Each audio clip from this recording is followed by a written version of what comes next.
ফোকাসটা থাকবে যে এই এপ্রিল মাসে শক্তিশালী রবি আপনার জীবনে কতখানি প্রভাব ফেলছে এবং আপনি সেই রবির প্রভাবটাকে কোন কোন দিকে কাজে লাগাতে পারেন আর কোন দিক থেকে আপনাকে বিরত থাকতে হবে। কি হয়, ধরো কেউ 25 বছর বয়সে এখন দাঁড়িয়ে আছে, হুম তার জন্মকুণ্ডলিতে রবি কিন্তু ভালো আছে, হুম অথচ তিনি হুম এখনো পর্যন্ত 10 জনের একজন হচ্ছেন না। হুম তো তখন তো সমাজের কাছে, তার পরিবারের কাছে তিনি সেই সম্মান বা সেই যে গ্রহণযোগ্যতা সেটা পাচ্ছেন না। না তো জাতক জাতিকার নিজের মধ্যে একটা পালপিটেশন শুরু হচ্ছে। সে পালপিটেশন যেটা যে তাহলে জ্যোতিষবিদ্যার জায়গা থেকে হুম আমাকে জ্যোতিষী যে কথাগুলো বললেন হুম সেটা কি সত্যি? হুম কেন আমি তো আমার জীবনে দেখতে পাচ্ছি না। হুম পারিবারিক জায়গা থেকে মনে হচ্ছে যে না, এই সন্তান সে পুরুষ হোক বা মহিলা হোক, হুম এর বোধহয় নিজের জীবনে কিছু করে ওঠার ইচ্ছাটাই নেই, হুম অথচ তার ভেতর কিন্তু আগুন আছে, তিনি হুম আগুন নিয়ে এসছেন, জ্যোতিষী তাকে বলছে। হুম হুম আমার বক্তব্য হচ্ছে যে এই টাইম ফ্রেম, হুম আয়ুর নিরিখে হুম যে টাইম ফ্রেমটা, সেটা কেন ফারাক হয়ে যায় হুম আর এর সলিউশন কি আছে। আচ্ছা আজকের মূল ভিডিও শুরু করার আগে আপনাকে আপনার রোজগারের একটা উৎস জানাই। আপনি চাইলে এই রুদ্রাক্ষের মালা এবং 1 থেকে 21 মুখী পর্যন্ত রুদ্রাক্ষ, অরিজিনাল নেপালি রুদ্রাক্ষ নিয়ে আপনার নিজের এলাকায় আপনি বিজনেস করতে পারেন। যাদের অলরেডি দোকান আছে, যে কোনো ধরনের দোকান আছে, আপনারা সেখানে রাখতে পারেন। এটা আমি আপনাকে দেখানোর জন্য এখন নিয়ে এলাম আর কি। নইলে আপনি যখন পাবেন এটা ক্লিনিং করে, ল্যাব টেস্ট করে, সার্টিফিকেট সহ প্যাকেজ করে, সুন্দর প্যাকেট করে আপনার কাছে আমি পাঠাবো। কেমন?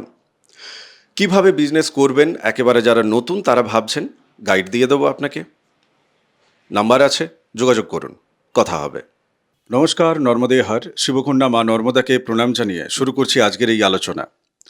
আজকের আলোচনা আমরা রবির গোচরকালীন জায়গা থেকে, অর্থাৎ মাসিক জায়গা থেকে, এপ্রিল মাসের নিরিখে 2026 সালের এই এপ্রিল মাসের নিরিখে রবি উচ্চ হচ্ছে, শক্তিশালী হচ্ছে কোথায়? আপনারই লগ্নে, অর্থাৎ মেষ লগ্নে বা মেষ রাশিতে।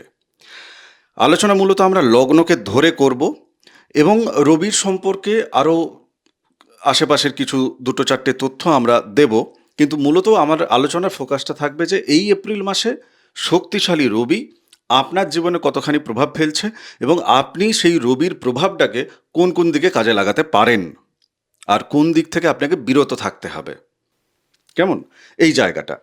রবি মূলত আমাদেরকে কি দেয়, রবির থেকে আমরা কি পাই, সেগুলো সব গোবিন্দদার মুখ থেকে আমরা শুনবো।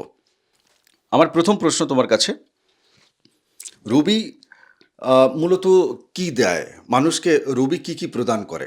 খালি চোখে আমরা সূর্যকে দেখতে পাই, রবিকে দেখতে পাই, কিন্তু নাক্ষত্রিক জায়গা থেকে, মানে এই জ্যোতিষের আঙিনায় দাঁড়িয়ে রবি কতখানি আমাদের জন্য, মানুষের জন্য হেল্পফুল? আচ্ছা কালপুরুষ চক্রের রবি পঞ্চমপতি। বেশ। পঞ্চম হচ্ছে প্রতিষ্ঠার জায়গা, হুম উচ্চ শিক্ষার জায়গা, হুম জ্ঞানের জায়গা। হুম ওই জায়গাটা সেইগুলো মূলত দান করবে, মূলত একদম হুম সুসন্তান দান করতে পারে হুম ওই জায়গায়, সুপ্রেম দান করতে পারে হুম রবি, যাদের রবি ভালো আছে। হুম এবং আত্মার প্রকাশ বিকাশ, মানুষের কাছে গ্রহণযোগ্যতা, এগুলোকে বাড়িয়ে তুলতে পারে। এবং যেহেতু আত্মাকে পরমাত্মায় নিয়ে যাওয়ার একটা যে ভেতরের আভ্যন্তরীণ পথ, সেটা কিন্তু রবির হাতেই আছে। যদিও কর্মগুলো তার অন্যজন দেখভাল করেন, কিন্তু আত্মা, যেটা আত্মার সাথে তো পরমাত্মার সংযোগ ঘটে, সেই জায়গায় রবি যদি আত্মা হয়, অবশ্যই পরমাত্মার সাথে কোনো একটা যোগসূত্র তার মধ্যে নিহিত থাকে। কথাটা বুঝলে? অতএব সার্বিক দিক থেকে দেখা যাচ্ছে, হ্যাঁ, সরকারি কর্ম প্রদান করে, এই জায়গায় যশ প্রতিষ্ঠা করে। আর একটা জিনিস দেয় যেটা, সেটা হচ্ছে ভালো থাকলে মানুষের মধ্যে কি বলবো, ছটা প্রভা, দীপ্তি, এইগুলো তার মধ্যে থেকে বেরিয়ে আসে। মানে যে জাতক জাতিকার জন্মকুণ্ডলিতে রবি ভালো পজিশনে আছে, মানে এটা আপামর ক্ষেত্র নিয়ে বললাম। হ্যাঁ হ্যাঁ, মানে সার্বিক জায়গা থেকে আর কি, ওপর জায়গা থেকে এই ভালো ফলগুলো পাচ্ছে। তো মানে যার রবি ভালো আছে, আমি যেটা বলছিলাম, তার গ্রহণযোগ্যতা সমাজে, তার গ্রহণযোগ্যতা পরিবারে, কর্মক্ষেত্রে, সমস্ত দিক থেকে তিনি মানে 10 জনের একজন হয়ে উঠতে পারছে। অবশ্যই অবশ্যই। আচ্ছা, এই যে 10 জনের একজন হয়ে ওঠাটা, এটা তো 15 বছর বয়সেও হতে পারে, আবার কারোর দেখা যাচ্ছে যে 45 বছর বয়সে গিয়ে তিনি 10 জনের একজন হলেন। হ্যাঁ, এই যে ফারাকটা হয়ে যায়, মানে কি হয়, ধরো কেউ 25 বছর বয়সে এখন দাঁড়িয়ে আছে, তার জন্মকুণ্ডলিতে রবি কিন্তু ভালো আছে, অথচ তিনি এখনো পর্যন্ত 10 জনের একজন হচ্ছেন না। তো তখন তো সমাজের কাছে, তার পরিবারের কাছে তিনি সেই সম্মান বা সেই যে গ্রহণযোগ্যতা সেটা পাচ্ছেন না। না। তো জাতক জাতিকার নিজের মধ্যে একটা পালপিটেশন শুরু হচ্ছে। সে পালপিটেশন যেটা, যে তাহলে জ্যোতিষবিদ্যার জায়গা থেকে আমাকে জ্যোতিষী যে কথাগুলো বললেন সেটা কি সত্যি? কেন আমি তো আমার জীবনে দেখতে পাচ্ছি না। পারিবারিক জায়গা থেকে মনে হচ্ছে যে না, এই সন্তান সে পুরুষ হোক বা মহিলা হোক, এর বোধহয় নিজের জীবনে কিছু করে ওঠার ইচ্ছাটাই নেই, অথচ তার ভেতর কিন্তু আগুন আছে, তিনি আগুন নিয়ে এসছেন, জ্যোতিষী তাকে বলছে। আমার বক্তব্য হচ্ছে যে এই টাইম ফ্রেম, আয়ুর নিরিখে যে টাইম ফ্রেমটা, সেটা কেন ফারাক হয়ে যায়, আর এর সলিউশন কি আছে? আচ্ছা, প্রথমেই বলি, 80 কিলোমিটার বাতাস বইছে, তোমাকে একটা ম্যাচিস দেওয়া হলো জ্বালানোর জন্য, তুমি জ্বালাতে পারবে? মানে ম্যাচিস বলতে দেশলাই। তোমাকে 80 কিলোমিটার বেগে বাতাস বইছে, তোমাকে একটা দেশলাই দেওয়া হলো, দেশলাইটা জ্বালাও, রান্না করা হবে, তুমি কিন্তু দেশলাইটা জ্বালাতে পারবে না। আবার যে জায়গায় বাতাস নেই সেখানে যদি, আমার তো দেশলাই ভালো, মানে আমি রবিকে দেশলাইয়ের সাথে তুলনা করছি, দেশলাইটা জ্বালো জ্বলবে। তাইলে 80 কিলোমিটার বাতাসটা কখন, আর সাধারণ তার পক্ষের পরিবেশ কখন? না, যখন তার মিত্র গ্রহের দশা, রবির অন্তর্দশা, বা রবির অন্তর্দশায় মিত্র গ্রহের দশা, বা রবি যে জায়গায় আছেন তিনি নিশ্চিত ভালো জায়গা বলতে তুমি পঞ্চম, নবম, এই একাদশ, এইসব জায়গাগুলোকে ইন্ডিকেট করছো। হ্যাঁ, জন্মছকে আপনারা ওই জায়গাতে পাবেন আর আচ্ছা, কি। দেখা গেল আমি রবি একাদশে আছে, অথচ সে প্রকাশ পাচ্ছে না, তাইলে রবির দশা আসতে সময় দিতে হবে ভাই। অথবা পঞ্চম বা নবম পতির দশার মধ্যে অন্তর্দশা যখন রবির চলে আসবে, তখন সেই রবি তার আত্মপ্রকাশের সুযোগ পাবেন। অনেক সময় দেখা যায় সারা জীবনটাই ভালো থাকা সত্ত্বেও তিনি কিন্তু কর্ম করে গেলেন, অন্যান্য সব করে গেলেন, প্রতিষ্ঠা লাভ করলেন না। আছে, অনেক জীবন ছক আছে।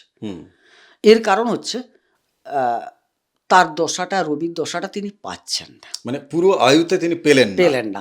কারণ দেখা যায় গড়পড়তা আমি খুব বেশি ধরলে 6 থেকে 7টি দশা ভোগ করার সময় পান একজন জাতক পুরো তার জীবনকালে, পুরো আয়ুতে। আয়ুতে মানে তুমি এটা মোটামুটি কত বছরের আয়ুটা ধরছো এখন? এখন আমি একটা 70-75 মধ্যে আয়ুটা করছি। বেশ, মানে দশা অন্তর্দশা মিলিয়ে, হ্যাঁ, প্রত্যন্ত দশা বা প্রাণ দশা, সূক্ষ্ম দশাতে ওগুলো না, খুব একটা ফ্যাক্টর করছে না। আসে না। একটা কত 1.5 মাসের 2 মাসের জন্য কোনো একটা এলো, 1 মাসের জন্য এলো, অমনি তো মানে রবির খুব কম ভোগ করেন তিনি। হ্যাঁ, কারণ তার তো অমনি ভোগকালটা হচ্ছে মূল দশাকালে 6 বছর। কথাটা বুঝো, যেখানে 18 বছর, 20 বছর, 19 বছর ভোগ করছে এক একটা অন্যান্য গ্রহগুলো, সেখানে 6 বছর মানে কতটুকু সময় জীবনের। বা দেখা গেল তিনি একদম জন্মকালীন অবস্থায় রবির দশায় জন্মগ্রহণ করে ফেলেছেন, সেই সময় তার আর কি প্রকাশ বিকাশ করবে?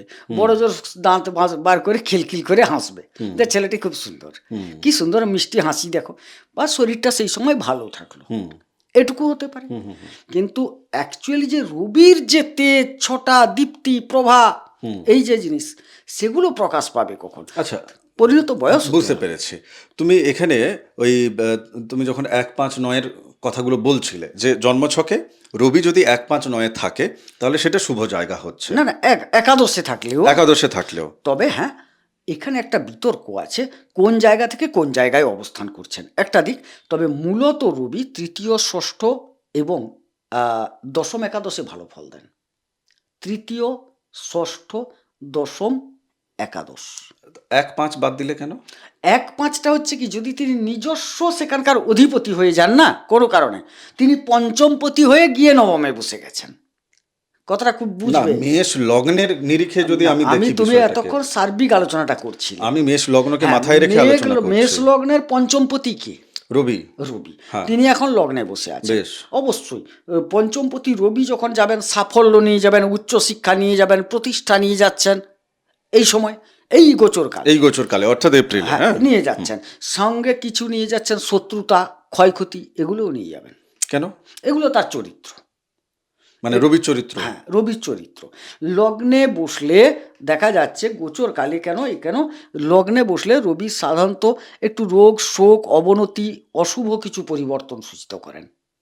এটা রবির চরিত্র। কি ধরনের রোগকে ইন্ডিকেট করছে? এই মাথার রোগ, চোখের রোগ, কিছু শিরা জাতীয় রোগ, ফুসফুসের কিছু অংশের রোগ, এগুলোকে বহন করবে। এক্ষেত্রে দশা অন্তর্দশা ফ্যাক্টর। হ্যাঁ, অবশ্যই দশা অন্তর্দশা আছে। তারপর এই যে গোচরে এইগুলা কখন বহন করে, একটা গোচরে সে তো তুঙ্গা অবস্থায় সবাই তো হই হই করবো, পঞ্চমপতি আমার উঠে গেছে। আচ্ছা, পঞ্চমপতি গিয়ে যে অতিক্রম করছে 3টে নক্ষত্রকে, শুক্রের নক্ষত্রকে অতিক্রম করতে হচ্ছে ভাই। শুক্রের নক্ষত্র ভরণী নক্ষত্র, এবারে ভরণী নক্ষত্র, অশ্বিনী নক্ষত্র, কৃত্তিকা তো তার ফেভারের একদম নিজ নক্ষত্র, কিন্তু এ দুটো নক্ষত্র শুক্রের তো শত্রু নক্ষত্র। তাইলে সেখানে তিনি এতটা ভালো ফল দেবেন না। যে কিঞ্চিত তিনি ফলদান করবেন, খারাপ কথাটা বলছি, সেই কিঞ্চিতটাই শুক্রের নক্ষত্রটা যখন অতিক্রম করবেন সেই সময়কালে দেবেন। বেশ, আমিও এই রিয়েলিটির জায়গা থেকেই আলোচনাটা রাখতে চাইছি। বেকার লাফালাফি ঝাপাঝাপি চিৎকার চেঁচামেচি এগুলো দিয়ে তো ঠিক না। আপনাকে আপনার নিজের জীবনে রিয়েলিটি বুঝতে হবে। আত্মা কারক গ্রহ, আত্মা যদি তার নিজের রিয়েলিটি না বুঝতে পারে, তাহলে এই যে শরীর ধারণ আপনি করেছেন, আমি করেছি, আমরা যদি নিজেদের আত্মাকে না বুঝে উঠতে পারি, আমার আত্মা কি চায় সেটা যদি না দিতে পারি, তাহলে এই জীবন বৃথা, প্রথম কথা। তাই লাফালাফিটাও বৃথাই, তাই করছি না। রবি বর্তমানে গোচরে যেখানে বসে আছে, এটি এখন কোন নক্ষত্র পেয়েছে? অ্যাকচুয়ালি এপ্রিলের 15 তিনি অশ্বিনী নক্ষত্র প্রবেশ করছেন। আচ্ছা, এই নক্ষত্র রবির কি ভালো না না, খারাপ? খুব একটা ভালো না, তবে একদম যে আহামরি মন্দ নয়, মন্দ নয়। মধ্যম প্রকৃতির আচরণ করেন। আচ্ছা, রবির জায়গা থেকে আমি একটু পিছিয়ে পুরনো প্রশ্নেই যাচ্ছি। যেখানে তুমি 3-6-9 কথা বলছিলে, 3-6 3, 6 আর দশম একাদশ। দশম একাদশের কথা বলছিলে, ওই ঘরে জন্মকুণ্ডলিতে অবস্থান করলে ভালো, হ্যাঁ, তাই তো? অবশ্যই। আচ্ছা, কোন কোন গ্রহ ধরো রবির সাথে একত্রে বসে আছে? অনেকের জন্মকুণ্ডলিতে একত্রে রবির সাথে দেখা গেল বুধ বসে আছে, রবির সাথে দেখা গেল শুক্র বসে আছে, কি রবির সাথে দেখা গেল যে সেখানে রাহু বসে আছে। তো এই জায়গাগুলোকে একটু ক্লিয়ার করবে? একদম তোমাকে গোড়া থেকে বলে দিচ্ছি। রবি চন্দ্র প্রথমে বলি, যদি শুভ জায়গায় বসে, মানে ওই যে শুভ ঘরগুলো যেগুলো বললো, ঠিক আছে, খুব ভালো ফল পাবেন। বেশ। কিন্তু নির্দিষ্ট ডিস্টেন্সটা থাকতে হবে, ডিগ্রিগত জায়গা থেকে। ডিগ্রিগত না হলে খুব কাছাকাছি চন্দ্র চলে এলে চন্দ্র নিজে দগ্ধ হয়ে যাবে। আচ্ছা, নেক্সট, তারপর আর কোন গ্রহ? এবারে রবি বৃহস্পতি খুব ভালো ফল পাবে। তবে হ্যাঁ, বৃহস্পতি কোন ঘর থেকে যাচ্ছেন যাই হোক, মোটামুটি আমরা ওপর একটা জানাই, তারপর ডিটেলস জানতে গেলে তুমি ওনার হাত বা জন্মছক নিয়ে। এবারে রবি মঙ্গলে ভালো ফল পাবেন, রবি কেতুতে মধ্যম ভালো ফল পাবেন। রবি কেতুতে, আচ্ছা, রবি কেতুতে মধ্যম ভালো। আবার খারাপ ফল যেটা রবি বুধে খুব ভালো ফল পাবেন, বুধাদিত্য যোগ তৈরি হচ্ছে। এবারে এই জায়গায় এবারে চলে যাও তোমার খারাপের দিকে, রবি শনিতে 20 যোগ হচ্ছে একদম। আচ্ছা, রবি রাহুতে গ্রহণ যোগ হয়ে যাচ্ছে। আচ্ছা, এবারে ওই জায়গায় রবি শনি গেল, রবি রাহু গেল। আচ্ছা, রবি শুক্রে দারিদ্র যোগ তৈরি হয়ে যাচ্ছে। আচ্ছা, রবি এবং শনির 20 যোগ আমরা এপিসোড করে রেখেছি অলরেডি, এই কয়েকদিন আগে এপিসোড গেছিল, তো ওই এপিসোডটা আপনি দেখলে আপনি নলেজ পাবেন। আমি এবার একটু বর্তমানে ফিরে আসি, গোচরেই আবার ফিরে চলে আসি। যেহেতু এই মুহূর্তে মেষ লগ্ন সাপেক্ষে তাদের লগ্নে বসে আছে, শারীরিক জায়গা থেকে যে ব্যাধি রোগ ইত্যাদি ইত্যাদির কথা তুমি বলেছ, কেমন, আবার সফলতার দিকেও বলেছ। আমি আরেকটু ডিটেলসে ঢুকতে চাই। সরকারি চাকরি বাকরির পরীক্ষা, সেই পরীক্ষা ভালো ফল করা, পরীক্ষায় মনোনিবেশ করা, চাকরি পাওয়া, জীবনে প্রতিষ্ঠা পাওয়া, এই যে এপ্রিল মাস কতখানি ওনাদের পক্ষে শুভ? রবির পক্ষ থেকে শুভ ফল পাবেন। বাকি অন্যান্য গ্রহ কি আছে সেটা বাদ দিচ্ছি আমরা, কিন্তু রবির ভালো ফলটাই উনি পাচ্ছেন। কারণ পঞ্চমপতি লগ্নের তুঙ্গাবস্থায় আসছেন, মানে রবির দিক থেকে তিনি ভালো ফল পাচ্ছেন। এবার কারোর যদি জন্মকুণ্ডলিতে যে যে ঘরগুলো অশুভ ঘরের কথা, যে যে অশুভ গ্রহের কথা আমরা বললাম, সেই জায়গা থেকে আপনারা যদি দেখেন যে জন্মকুণ্ডলিতে আছে, তাহলে সেক্ষেত্রে প্রতিকার প্রতিবিধানের প্রয়োজন আছে। একদম, এটাই কারণ শুধু তো পঞ্চম লগ্নে প্রতিষ্ঠা দান করে, কিন্তু দশম তো দেখতে হবে কর্মস্থল, কর্মের ভাগ্য, ষষ্ঠ স্থল, এগুলো তো বিবেচ্য বিষয় একটা কর্মপ্রাপ্তির ক্ষেত্রে। আমি পার্টিকুলার বলতে চাইছি যে রবি এই মুহূর্তে তাকে সাপোর্ট করবেন একদম। একদম তাই।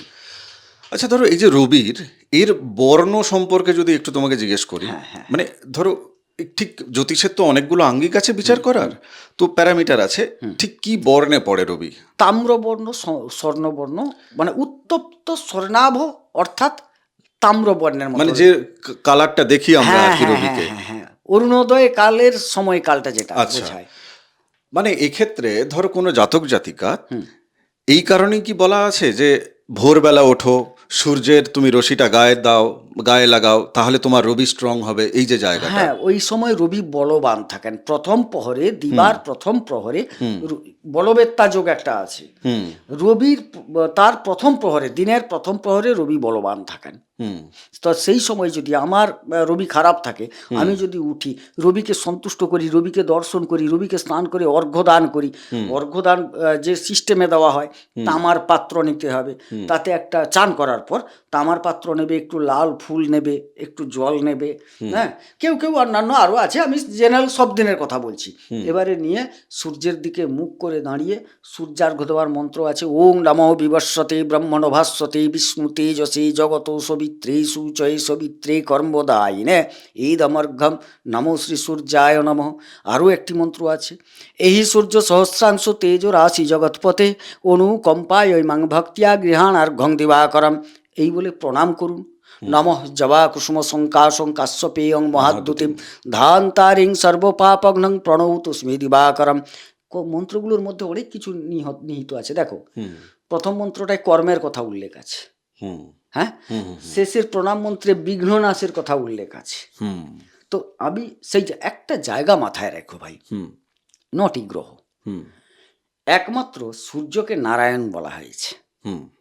দেখবে যখন গ্রহ পূজা হয়, কোনো সময় দেখবেন ইয়ে করা হচ্ছে, সংকল্পটন হচ্ছে না, সেখানে সূর্য পূজার সময় ঈদমর্ঘ্যং নম সূর্য নারায়ণায় নম, সূর্যকে নারায়ণ হিসেবে দেখা হয়। সূর্য হচ্ছে নারায়ণের একটি রূপ, একদম বোঝা গেল। অতএব তিনি আদি, এবং সৃষ্টির যে মাহাত্ম্য, সৃষ্টি টিকে আছে সূর্যের উপর। হ্যাঁ, তিনি তো পালন করছেন, একদম। নারায়ণ পালন অবশ্যই। আর সূর্যের যে তেজ ছাড়া উদ্ভিদ জগৎ, প্রাণী জগৎ কেউ কি বাঁচতে পারবে? সম্ভব না, সম্ভব নয়। ঠিক। এবারে হ্যাঁ, 5টি তত্ত্বের আমাদের প্রয়োজন আছে, অগ্নি পৃথ্বী বায়ু জল ইত্যাদি যে 5টি তত্ত্ব আছে, তার না, মধ্যে আমরা তো কোনো কিছুকে অস্বীকার করছি না। আজ আমাদের আলোচনার বিষয়বস্তু সূর্য। সূর্য। অতএব অগ্নির একটা ভূমিকা আছে। অগ্নি ব্যতীত তুমি রান্নাটাও করতে পারবে না, খেতে তো পারবে না। আর দিন রাত না হলে তো মানুষ পারবে না। সূর্যোদয় হলেই দিন, দিবা তো দরকার, কর্মের জন্যও দিবা দরকার। হ্যাঁ, শাস্ত্র কি বলেছে?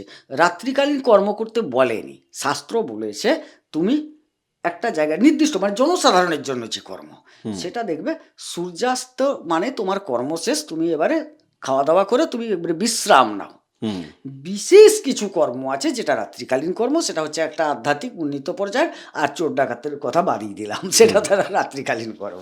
যাই হোক, বহু মানুষ তার জীবনে অন্য মানুষদের জন্য, পরিবারের জন্য তিনি সূর্য স্বরূপ, কিন্তু ঘটনা হচ্ছে সেই সূর্য না জলার্ঘ্য পায়, না শ্রদ্ধা পায়, না সম্মান পায়, কিন্তু তিনি সারাটা জীবনভর তিনি সেই পরিবারের জন্য কিন্তু সূর্য। এমন বহু পরিবার আছে যে পরিবার অত্যন্ত দারিদ্র সীমায়, কোনো একটি ছেলে বা কোনো একটি মেয়ে সে চাকরি পাওয়ার পর সে সেই পরিবারের কায়া পরিবর্তন করছে। শুধু অর্থনৈতিক জায়গা থেকেই করছে এমনটা নয়, তার ইচ্ছা কিন্তু প্রত্যেকের মানসিকতারও বদল। কিন্তু প্রত্যেকের বাকিদের ইচ্ছা, ভাই পয়সা দে, জ্ঞান দিস না। তো এই নিরিখে সেই পরিবারটি সুন্দর হওয়ার চেষ্টা নেই, মানে ঘরটা সুন্দর হয়ে গেছে, যেহেতু ওটা বাকি মিস্ত্রিরা এসে টাকা পয়সা দিলে করে দিয়ে চলে যাবে, কিন্তু ঘরের ভেতরে সুন্দরতা আর আসেনি, মনের ভেতর আর শালীনতা বা সৌন্দর্য, রবির তেজ ইত্যাদি ইত্যাদি আসেনি। মানে প্রত্যেকেরই একটা প্রদীপ জ্বলে ওঠার পর বাকি প্রদীপগুলো জ্বলে ওঠারই আসলে কথা ছিল, কিন্তু বাকি প্রদীপ তেল নিয়ে দম বন্ধ করে বলছে না, আজ এখন নয়, অন্য কোথাও অন্য কোনোখানে তারা কিন্তু আবার আলোকিত করছে। আলো তো জ্বলবে, কেন তেল গুছিয়ে রেখে করবে কি আর? তো অর্থাৎ এই যে একটা সম্পর্কের মধ্যে কেউ একজন ম্যানিপুলেটেড হয়ে যাচ্ছেন, বা সে নিজে থেকে দিচ্ছে বাকি সবাইকে, কিন্তু বাকি সবার থেকে সে না সম্মান পায়, না ভালোবাসা পায়, না অসুস্থ হলে একটা ফোন পায় অন্তত। তার জীবন চক্রে কি আছে, তার জন্মছকে কি আছে যে সে শুধু দিল সূর্যের মতো, কেউ একবার মুখ তুলে বলল না যে সূর্যদেব তোমাকে আমি, মানে শ্রদ্ধাটাও পেল না, ভালোবাসাও পেল না। চতুর্থের ষষ্ঠে সূর্যের অবস্থান আছে। চতুর্থ, চতুর্থের ষষ্ঠে। আচ্ছা, চতুর্থের ষষ্ঠে। হ্যাঁ, চতুর্থের ষষ্ঠে মানে কি জানো, পরিবার থেকে তাকে শত্রু ভাবা হচ্ছে, হুম মানে খারাপ চোখে দেখা হচ্ছে, কথাটা বুঝলে?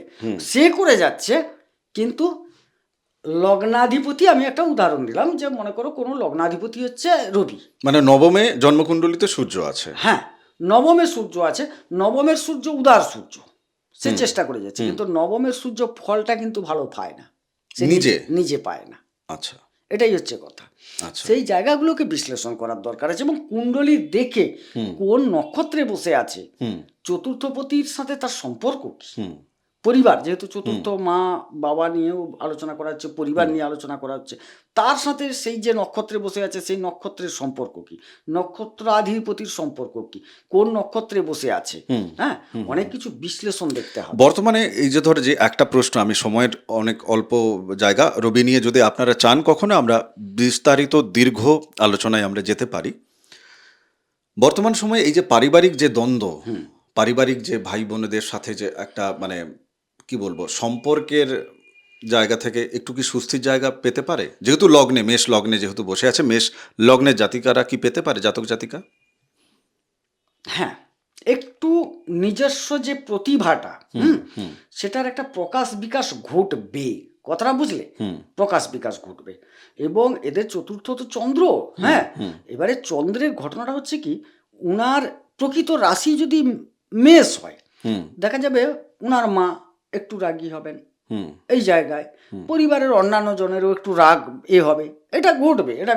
আর এই মুহূর্তে দেখো, পঞ্চমপতি যখন তিনি গিয়ে লগ্নে উপস্থিত হলেন মঙ্গলের ঘরে উচ্চাবস্থায়, এর মধ্যেও কিন্তু একটা আলাদা কি বলবো উত্তপ্ত ভাব থাকবে। এই উত্তাপে যদি হয় তাইলে জায়গাটা খারাপ হয়ে যাবে। মানে জাতকের মধ্যেই, নিজের মধ্যেই একটা উত্তপ্ত ভাব আছে, একটু অহংকার আছে, আমি করছি, আমি দিচ্ছি, আমি করছি, এই ভাবটা আসবে, এই ভাবটা চলে আসবে। আচ্ছা, বেশ।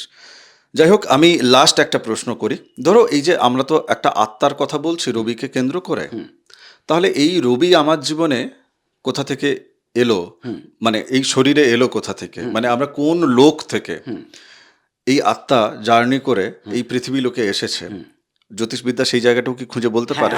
অনেক কিছু দেখতে হবে, এটা কিন্তু এই জায়গায় বলার জিনিস নয়, মানে সাধারণ প্রেডিকশনের জায়গা কিন্তু না, অনেক গুপ্ত ব্যাপার, এটা স্পেশাল রিডিং এর ব্যাপার হয়ে যাবে। একদম তার লগ্ন কোনটাকে ধরবো।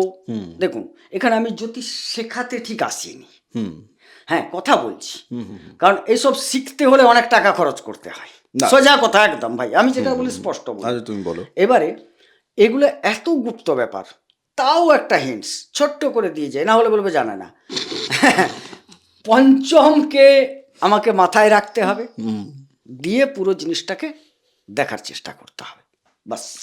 আপনারা একটা কাজ করুন, অনেক তো দেখলেন এপিসোড, একটু শোনার দিকে যাই, কানের দিকে যাই, কান দিয়ে দেখা যেতে পারে। তপভূমি নর্মদা, মা নর্মদার যে মাহাত্ম্য কথা, আমার সোনা মা মাম্মিজি, ওটা রবির প্রকাশ দেবে, আত্মাকে আলো দেখাবে, আত্মাকে দিশা দেখাবে, অন্য কাউকে না, আপনাকেই দেখাবে। আপনার আত্মা কি চায়, আত্মা কি পেলে সন্তুষ্ট হবে। নইলে দেখা গেল যে এই যে শরীর আছে তো তাই এখন দেখছেন এপিসোড, এরপরে দেখা গেল যে শরীর হাওয়া, শুধু আত্মা প্রেতাত্মা হয়ে ঘুরে বেড়াচ্ছে, তখন কিন্তু রূপ রস গন্ধ নেওয়ার জন্য এই চোখ কান নাক এইসব তো আর নেই, পঞ্চতত্ত্ব মানে তত্ত্বটা নেই তখন আর, তাই না? তো নিজের আত্মা কি চায়, আপনি নিজে বুদ্ধি দিয়ে সংস্কারগত জায়গা থেকে পৃথিবীতে এসে কি চাইছেন সেটা না, শিখে চাওয়া, মানে চাইতে শেখার জায়গা থেকে যে চাওয়া, আমি সেই কথা বলছি না। আত্মা কি চাইতে এসছে, আত্মা কি করতে এসছে, তপভূমি নর্মদা শুনুন, উপলব্ধিতে চলে আসবে। চেষ্টা করে আসবে না, আপনিই আসবে, হওয়ানোর দরকার পড়বে না, অটোমেটিক্যালি হবে, ম্যাজিক পাবেন। মা নর্মদার নর্মদাষ্টকম আপনারা পিডিএফ নিচ্ছেন ফ্রি অফ কস্ট। হোয়াটসঅ্যাপে জাস্ট আমাকে লিখতে হয় যে পিডিএফটা দিন, আমি আপনাকে পাঠিয়ে দেবো। পিডিএফ কপি মানে কি, হোয়াটসঅ্যাপে শেয়ার হয়ে যাবে। প্রিন্টেড বইও আছে, কিন্তু আমি ওটা বিক্রির জন্য আমি খুব একটা বলি না। কুরিয়ার করে পাঠাতে হয়, বইয়ের দাম 35 টাকা, পাঠাতে দেখা যাবে 100 টাকা লেগে গেল। কি দরকার, পিডিএফ পড়ে নিন, খুব ভালো হবে। নর্মদাষ্টকম প্রতিদিন আপনারা পাঠ করতে পারেন। আগামী এপিসোডে আবার আমাদের মুখোমুখি দেখা হচ্ছে। কি কি প্রশ্নের উত্তর আপনাদের জানার আগ্রহ আছে, আর যাদের সফলতার ক্ষেত্রে বারবার বিফল হচ্ছেন, বা যা আমরা আলোচনা করলাম, যদি আপনার মনে হয় যে হ্যাঁ আমি আমার হাতটা দেখিয়ে নিই, আমি আমার জন্ম ছকটা একটু বিচার করিয়ে নিই, date of birth, time of birth দিয়ে, হোয়াটসঅ্যাপ নাম্বারে যোগাযোগ করুন। নমস্কার, নর্মদেহার। নর্মদে হার।